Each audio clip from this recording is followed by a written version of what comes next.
By default, your field workers will be able to search in field maps by address based on Esri's World Geocoder. However, if you want your field workers to be able to search on your local hosted feature services, then you can configure those settings from your web map item. I'm going to first click on one of my web map items, and when that appears, I'm going to then click on settings up in the upper right-hand corner. When you scroll to the bottom, you'll see an applications settings section. And then you'll see that by default, search is enabled, but currently it is enabled by address. And what by address means is that is referring to Esri's World Geocoder, but we want to choose by layer because we want our end users to be able to search, let's say, by parcels and by parcel number.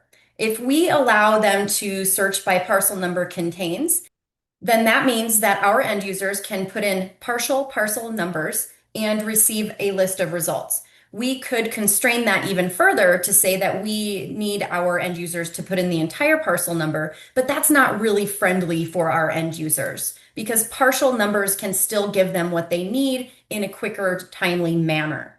And then you can add further layers. If we wanted to add a layer and choose the parcels again and say now we want them to be able to search by the situs address contains, and maybe we want to also allow them to search by owner. We could do all of these within this application settings portion. Once we configure these, we would need to save it.